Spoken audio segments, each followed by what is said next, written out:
Eklavya model आवासीय बालिका विद्यालय काठीजोरिया दुमका में विश्व सिक्कल सेल एनीमिया दिवस मनाया गया।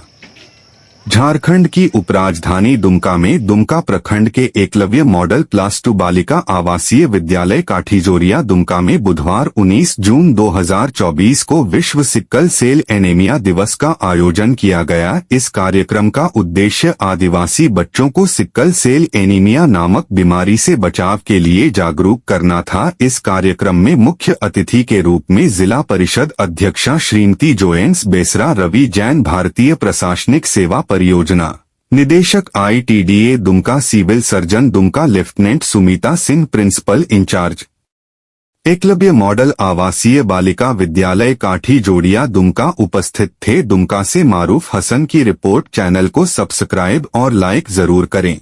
कि सिकल सेल जांच कराना है और जो बच्चे पाए जाएंगे तो उनको मैंने इसको आइडेंटिफाई करना है ताकि वो आगे ऐसा नहीं हो कि और जनरेशन टू जनरेशन ये बढ़े, क्योंकि ये हेरिडिटीज़ है। It's not a very big बीमारी कह सकते हैं। इससे एक पॉजिटिव साइड ये है भी जो बच्चे सिकल सेल की एनीमिक होगी तो वो मलेरिया की डिजीज उससे कभी नहीं होगा। तो मैं ये कहना चाहूँगी ये बहुत बड़ी पहल है और सबसे बड़ी बात है क्योंकि ये बहुत सुदूर गाँव से आती है जो बच्ची एकलव्य मॉडल आवासीय विद्यालय में पढ़ती है और सुदूर गांव के बच्चों को जब इस तरह का प्रिविलेज मिल रहा है फ्री ऑफ कॉस्ट सरकार के थ्रू, तो इससे बड़ी बात कुछ नहीं हो सकती है। तो मैं बहुत तहे दिल से बहुत सबको धन्यवाद देना चाहती हूँ। कितने बच्चियों का जांच होगा? यहाँ पर 490 बच्चे हैं और सबकी जाँच होगी और मेडिकल टीम आई हुई है और जाँच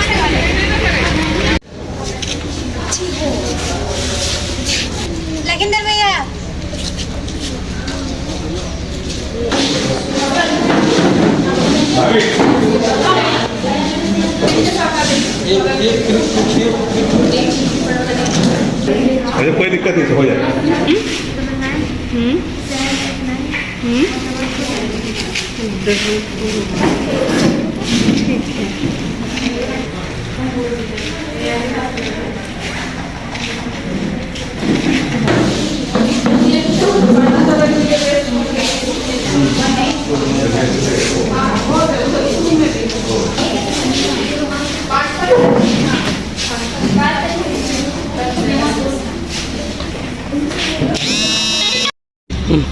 सर, हम लोग सिकल सेल एनीमिया के बारे में आज बहुत कुछ जान चुके हैं। तो हम लोग जाएंगे तो कभी छुट्टी में जाएंगे तो हम लोग के आसपास के लोग या मम्मी पापा को सब कोई को बताएंगे कि सिकल सेल एनीमिया कैसे होता है या ऐसे नहीं करना चाहिए बाल विवाह, या हम लोगों को अगर शादी करना है तो पहले देख लेंगे कि उसको सिकल सेल एनीमिया है कि नहीं, उसका टेस्ट कर लेंगे, इसके बाद हम लोग शादी करेंगे। ये सब बताते हैं। आज जो टेस्टिंग हो रहा है इसको लेकर क्या सोचते हैं आप लोग? ये आज जो टेस्टिंग हो रहा है इसके लिए मैं बहुत खुश हूँ कि हमारे विद्यालय में ये टेस्टिंग हो रहा है और पता चल सके कि किसको ये बीमारी है या नहीं है। अगर उसको बीमारी है तो उसका इलाज किया जाएगा। इसीलिए क्या नाम हुआ? नेहा बास्के। आदिवासी क्षेत्र में तो सचमुच में बहुत सारी ऐसी बीमारियां हैं जो अनभिज्ञ हैं और कंदमूल वगैरह वगैरह खा करके ये लोग अपना या कुछ भी देसी दवाई खा करके अपना करते हैं थोड़ा देर के लिए राहत। लेकिन अब सरकार इस मामले में बहुत तेज़ी से अपना काम कर रहे हैं। स्वास्थ्य विभाग बहुत जागरूक है। अब अभी मैं कहना चाहूँगी कि जैसे मलेरिया यहाँ पर घर घर एक बीमारी होती थी। मलेरिया से सारे लोग इस तरह का ग्रसित होते थे और इस क्षेत्र में बहुत तेज़ी से कम हुआ है। मलेरिया अब नहीं के बराबर हमें दिखाई पड़ता है। तो इसी तरह हमेशा नई बीमारी होती है। एड्स की बीमारी हुई और एक बीमारी बहुत तेज़ी से साथ अभी फिर से हो रहा है। क्या कहते हैं जो सिकल सेल, हाँ सिकल सेल जो है ये चीज़ हम लोग देख रहे हैं। तो इसके लिए भी मैं चाहूँगी कि जिस तरह का आज जागरूकता अभियान हुआ, प्रायः आदिवासी छात्रों के लिए बहुत सारे इस तरह का आवासीय विद्यालय खोला गया है। तो हर एक आवासीय विद्यालय में जाकर के इस तरह का प्रोग्राम दिया जाना चाहिए जिससे वो अपने घर में जाकर के अपने गार्जियन को इस चीज़ के बारे में वो लोग जागरूक करें। कि इस तरह की बीमारी है, ये हमें जागरूक रहें, आप भी जागरूक करें। जब कभी भी हमारी शादी होगी तो हम इस चीज़ को लेकर के हम जागरूक रहें कि उस तरह के हमारे जो नए जो हमारे पति होंगे या मेरा शादी होगा तो उस तरह की बीमारी लोगों से न हो। तो ये बहुत और ये केंद्र सरकार एवं राज्य सरकार के द्वारा इसको बहुत ही मिशन मोड में लिया जा रहा है।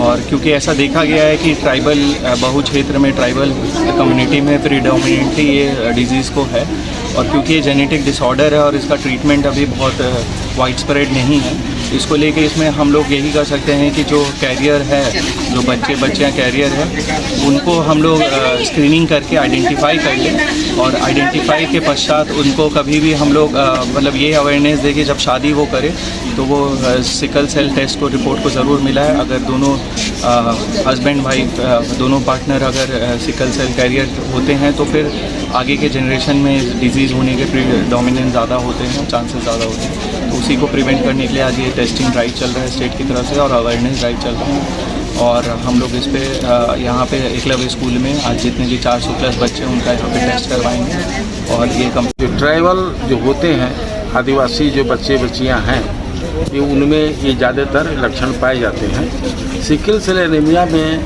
जैसा कि नाम से ही विदित है, एनीमिया मतलब कि खून की कमी।